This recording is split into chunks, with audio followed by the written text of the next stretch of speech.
బుజ్జుగూడెం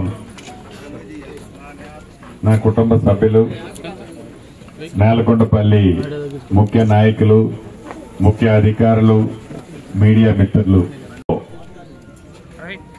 BT రోడ్డుకి శంకుస్థాపన చేసి 13వ రెగ్యులేటర్ వరకు అంటే ఎన్ఎస్పి కాలువ మీద ఉన్న రెగ్యులేటర్ వరకు 54 లక్షల రూపాయలతో అతి కొద్ది రోజుల్లో దాన్ని కూడా శంకుస్థాపన చేసుకోబోతున్నాం. శాంక్షన్ అయింది, టెండర్ దశలో ఉంది.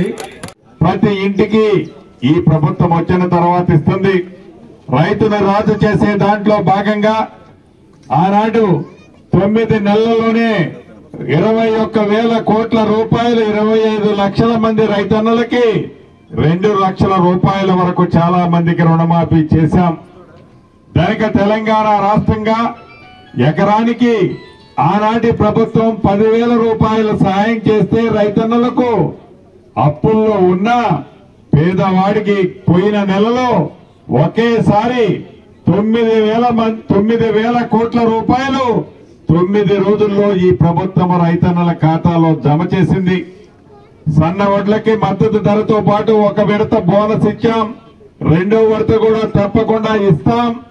అంతేకాదు అన్ని ప్రాంతాల్లో మొదటి విడత రాష్ట్ర వ్యాప్తంగా 4.5 లక్షల ఇళ్లు ఇచ్చాం. పేదవాళ్ళనే వాళ్ళుంటే చాలు, ఏ కులము ఏ మతము చివరికి నీది ఏ పార్టీ అని కూడా చూడకుండా అర్హులైన ప్రతి పేదవాళ్ళకి ఇందిరమ్మ ఇల్లు ఇవ్వటమే కాకుండా ప్రతి సోమవారం నాడు కట్టుకున్న ఇంటిని పట్టి వారి ఖాతాలో కూడా డబ్బులు జమ చేస్తుంది మీ దీవెనలతో వచ్చిన మన ప్రభుత్వం. ఆడబిడ్డలు ఆర్టీసీ బస్సులో ఎంత దూరము ప్రయాణం చేసినా ఉచిత సౌకర్యాన్ని కల్పించడమే కాకుండా దేశంలో ఏ రాష్ట్ర ప్రభుత్వమో ఈయన విధంగా సన్న బియ్యాన్ని ఇచ్చిన ప్రభుత్వం మీరు ఎన్నుకున్న ప్రభుత్వం. 10 సంవత్సరాల్లో రేషన్ కార్డు ఇవ్వకపోతే మన ప్రభుత్వం వచ్చిన తర్వాతే అర్హులైన ప్రతి వాళ్ళకి రేషన్ కార్డులు ఇవ్వటమే కాకుండా పాత రేషన్ కార్డులో ఏవైతే కొత్త పేర్లు కూడా చేర్పించిన ప్రభుత్వం మన ప్రభుత్వం. అంటే ఇలా చెప్పుకుంటూ పోతే ఇంకా అర్ధగంట చెప్పొచ్చు.